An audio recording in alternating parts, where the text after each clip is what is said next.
Hello friends, चलिए संविधान की पहली कक्षा प्रारंभ करते हैं। देखिए, बेसिक से पढ़ेंगे और प्रतिदिन कोशिश करेंगे आपका एक भाग कंप्लीट हो जाए। पहले आइए बात करते हैं कि किस तरह से आपके 395 अनुच्छेद को कैसे 22 भागों में बांटा गया है, कहाँ किसका वर्णन किया गया है। पहले आज उसका रूपरेखा बना देते हैं जो कि संविधान में उल्लेखित है। कल की कक्षा में हम अनुसूची पे बात कर लेंगे, उसके बाद भाग 1 प्रारंभ करेंगे। जो आपके संवैधानिक स्रोत होते हैं वे प्रत्येक टॉपिक में आपको देखने को मिलेगा, तो उसे पर्टिकुलर एक टॉपिक नहीं लेते क्योंकि क्रैश कोर्स की तरह इसको अध्ययन करेंगे और कहीं किसी भी प्रश्न किस तरह से आते हैं इसके बारे में भी आगे हम बात करेंगे। चलिए टॉपिक दीजिए। आज पढ़ेंगे हम भारतीय संविधान के भाग एवं अनुच्छेद के बारे में। देखेंगे 395 अनुच्छेद जो है किस भाग में किसे सम्मिलित किया गया है, फिर कल की कक्षा में अनुसूची के बारे में देख लेंगे।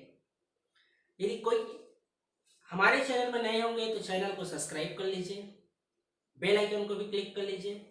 अभी आपको समय पर नोटिफिकेशन अगर चाहिए होगा तो बेल आइकन को भी क्लिक कर ही लीजिएगा। चलिए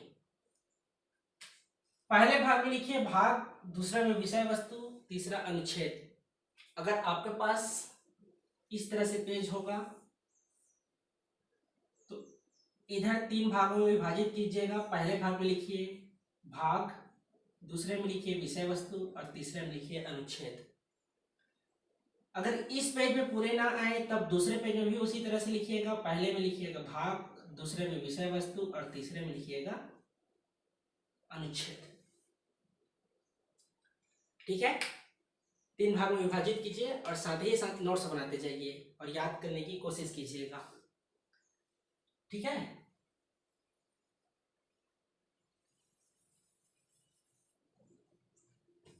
लिख लिए। चलिए भाग के नीचे लिखिए 1 2 3, इस तरह से लिखिएगा। ये आपका भाग 1। उसके जस्ट बगल में लिखिए भाग 1 में उल्लेख किया गया है संघ और उसके राज्य क्षेत्र के बारे में। संघ और उसके राज्य क्षेत्र। अनुच्छेद की बात करें तो अनुच्छेद 1 से लेकर 4 तक। ये आपका भाग 1, जहां आपके भारत में कितने आखिर राज्य हैं, कितने केंद्र शासित प्रदेश हैं, कहां तक किसका विस्तार है और किस क्षेत्र को कैसे हम दूसरे लोगों से प्राप्त किए हैं, दूसरे देश से प्राप्त किए हैं,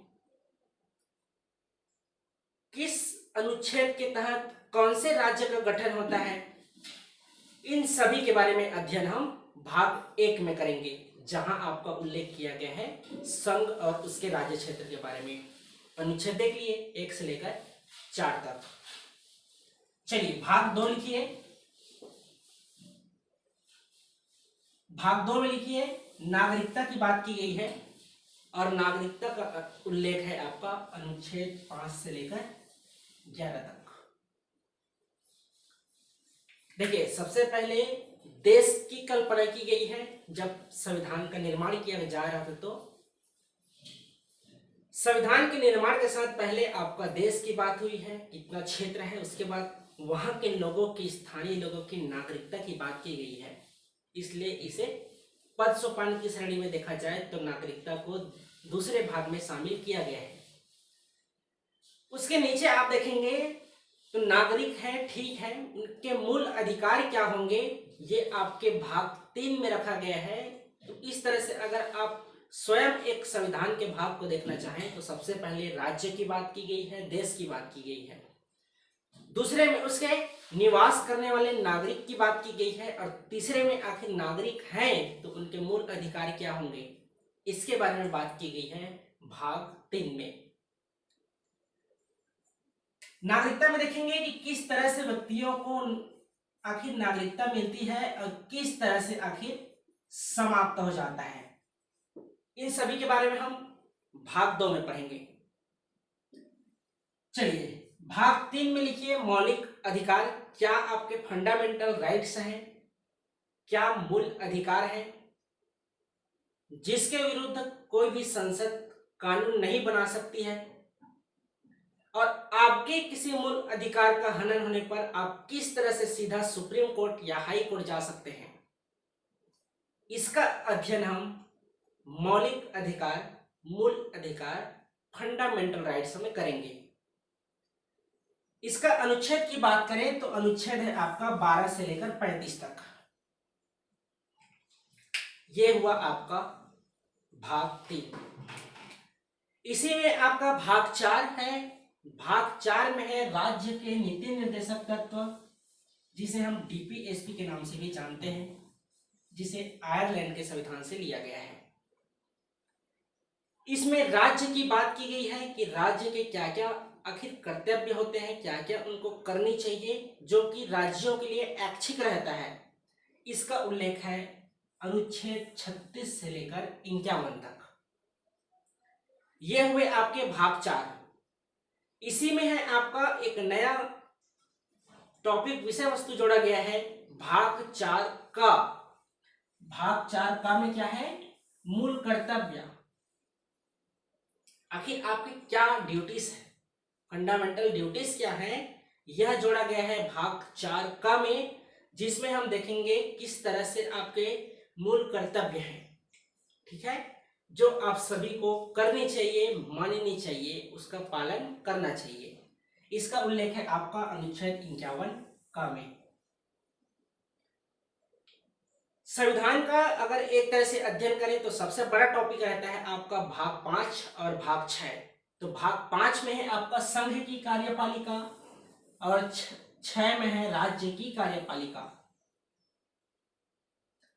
संघ की कार्यपालिका में हम राष्ट्रपति, उपराष्ट्रपति, संसद में आ जाते हैं आपके लोकसभा, राज्यसभा और भारत के राष्ट्रपति।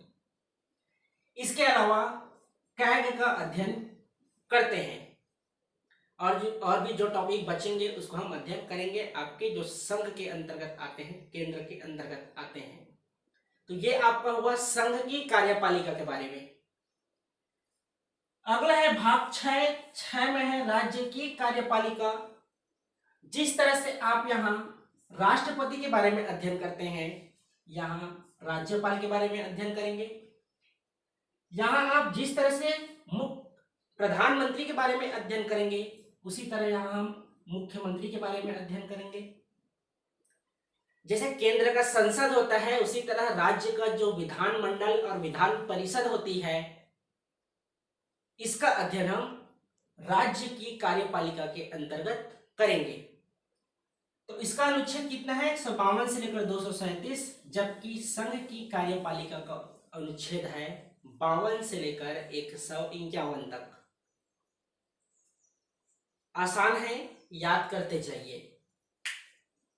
अनुच्छेद 1 है 1 से लेकर 4 तक, संघ एवं राज्य क्षेत्र। भाग 2 में है आपका नागरिकता, अनुच्छेद है 5 से लेकर 11 तक। उसके बाद है मूल अधिकार, फंडामेंटल राइट्स, अनुच्छेद है 12 से लेकर 35 तक।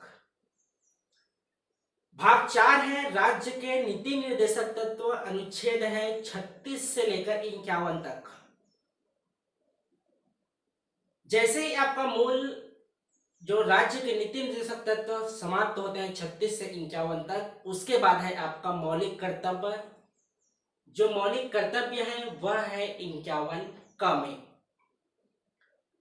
उसके बाद आता है आपका संघ की कार्यपालिका, जिसका उल्लेख है 52 से लेकर 151 तक। भाग 6 है राज्य की कार्यपालिका, जिसका उल्लेख है 152 से लेकर 237 तक। तो आपका भाग 6 अगर आप देखें तो भाग 6 में आपका 237 अनुच्छेद कंप्लीट हो जाते हैं। तो इस तरह से यहां तक आपके 50% संविधान कंप्लीट हो जाता है। और यहां से ही लगभग जितने भी प्रश्न आते हैं पूछे जाते हैं। इसके अलावा भी एक दो टॉपिक और है, उसको आगे हम बात करेंगे कहां से आपको प्रश्न देखने को मिलता है। भाग 7 है। पहले यहां उल्लेखित किया गया था राज्यों से संबंधित अनुसूची के बारे में, जिसे वर्तमान में निरस्त कर दिया गया है, जिसका उल्लेख है अनुच्छेद 238 में। जैसे ही आपका भाग 7 कंप्लीट होता है, भाग 8 में उल्लेख किया गया है संघ राज्य क्षेत्र के बारे में। संघ राज्य क्षेत्र के बारे में बात किया गया है। अगर उसकी अनुच्छेद की बात करें तो 239 से लेकर 242 तक। 238 तो समाप्त हो चुका है, जो भाग 7 का है। भाग 8 में है संघ और राज्य क्षेत्र, 239 से लेकर 242 तक। ठीक है, चलिए अगला देखिए, भाग 9 है पंचायती राज व्यवस्था और नगरीय निकाय व्यवस्था। भाग 9 क में है। तो पंचायती राज व्यवस्था है आपका अनुच्छेद 243 ए से लेकर अनुच्छेद 243 ओ तक। पंचायती राज व्यवस्था है 243 ए से लेकर 243 ओ तक, जबकि नगरीय निकाय व्यवस्था है आपका 243 पी से लेकर 243 जेड जी तक। ये आपके स्थानीय पंचायती राज व्यवस्था के बारे में अध्ययन करना है। ठीक है, ये हुआ भाग 9 का। भाग 10 में है अनुसूचित और जनजातीय क्षेत्र के बारे में। भाग 10 में है आपका अनुसूचित और जनजातीय क्षेत्र में, जिसका उल्लेख किया गया है अनुच्छेद 244 में। यह हुआ आपका भाग 10। ठीक है, तो इस तरह से हुए 244 अनुच्छेद। अगला है भाग 11। भाग 11 में है संघ और राज्यों के बीच किस तरह से संबंध है, विधायी, विधायिका, व्यापारिक, इन सभी का उल्लेख है आपका 245 से लेकर 263 तक। किस तरह से संबंध संघ और राज्यों के बीच है, इसका संबंध का उल्लेख किया गया है 245 से लेकर 263 तक। और भाग की बात करें तो भाग 11। ठीक है, चलिए अगला लिखिए भाग 12 के बारे में। भाग 12 में है वित्त, संपत्ति, समुदाय और वाद। वित्त, संपत्ति, समुदाय और वाद, इसका उल्लेख किया गया है भाग 12 में। अनुच्छेद की बात करें तो 264 से लेकर 300 क तक, जिसमें आपका 300 क है संपत्ति का अधिकार, और इसी बीच में है आपका वित्त आयोग, और वित्त आयोग का उल्लेख है अनुच्छेद 280 में। लिख लीजिए, अनुच्छेद है आपका 280, उल्लेख है वित्त आयोग का। उसके बाद है भाग 13। भाग 13 में है भारत के राज्यों के अंदर व्यापार वाणिज्य। भारत के राज्यों के अंदर किस तरह से व्यापार वाणिज्य है, इसका उल्लेख किया गया है अनुच्छेद 301 से लेकर 307 तक। इसके पहले देखें कि 264 से लेकर 300 के बीच किस तरह से आपके वित्त है, संपत्ति है, समुदाय है और वाद का उल्लेख किया गया है। उसके बाद देखिए अभी भाग 13 के बारे में। अगला लिखिए भाग 14। भाग 14 में बात किया गया है संघ और राज्यों के अधीन जो सेवाएं हैं, एक तरह से कहा जाए जो यूपीएससी एग्जाम लेती है, और हमारे अगर छत्तीसगढ़ आयोग की बात करें तो सीजीपीएससी आयोग, इन सभी का उल्लेख है आपका भाग 14 में। संघ और राज्यों के अधीन सेवाएं, जिसका उल्लेख किया गया है 308 से लेकर 323 तक। जब अध्ययन करेंगे उस दौरान देखेंगे कि आखिर आप सीजीपीएससी की तैयारी कर रहे हैं, आगे आप यूपीएससी की तैयारी करेंगे, आखिर इसका उल्लेख कहाँ किया गया है। तो ये रहा आपका भाग 14, संघ और राज्यों के अधीन सेवाएं के बारे में। जिसका उल्लेख किया गया है अनुच्छेद 308 से लेकर 323 तक। अगला है भाग 15, जहां उल्लेख किया गया है निर्वाचन आयोग का, जो केंद्र स्तर पर जितने भी चुनाव होते हैं उन सभी का आयोग निर्वाचन आयोग के द्वारा होता है, जिसका उल्लेख किया गया है 324 से लेकर 329 तक। ये आपका भाग 15 निर्वाचन आयोग 324 से 329। अगला है भाग 16। भाग 16 में उल्लेख किया गया है कि कुछ वर्गों के संबंध में विशेष क्या उपबंध किए गए हैं। इसका उल्लेख किया गया है 330 से लेकर 342 तक, जिसमें हम पढ़ेंगे किस जो ST/SC आयोग है, OBC आयोग है, इसका गठन किया गया है आपका अनुच्छेद 16 के तहत। कुछ वर्गों के संबंध में विशेष उपबंध है 330 से 342, एक तरह से आरक्षण। ठीक है। अगला है भाग 17 राजभाषा। ठीक है, यही भाषा के कारण ही सब कुछ होता है।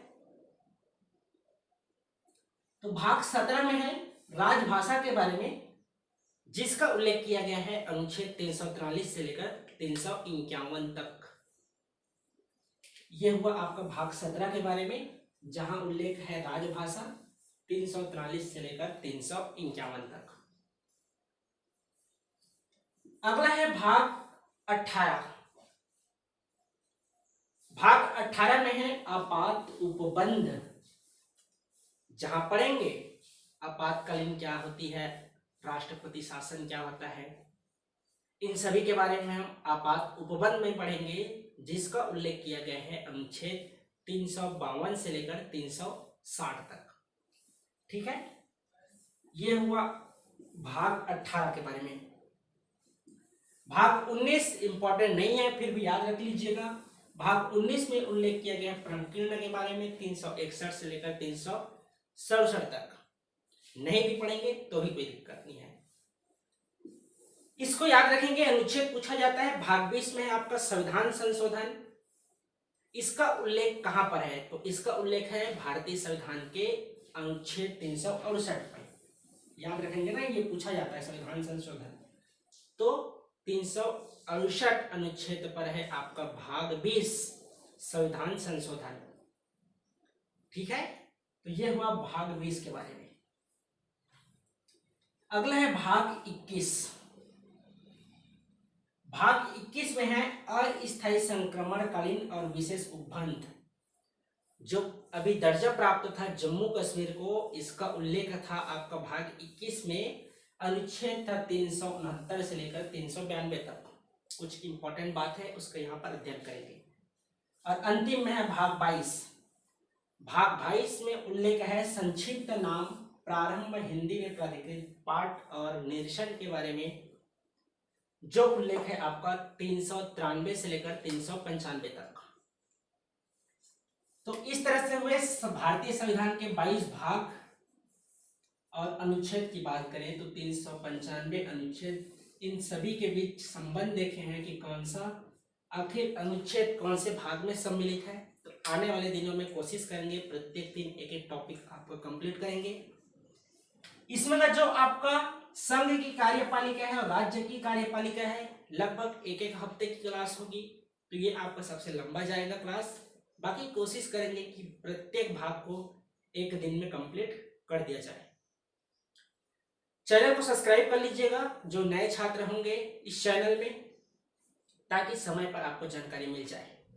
तो वीडियो को लाइक कीजिए, कमेंट कीजिए और अपने दोस्तों के बीच इस क्रैश कोर्स में शामिल करने के लिए अधिक से अधिक लोगों को शेयर कर दीजिएगा। मिलते हैं फिर कल अनुसूची टॉपिक के साथ। उसके बाद हम भाग 1 प्रारंभ करेंगे। ठीक है, आज के लिए धन्यवाद।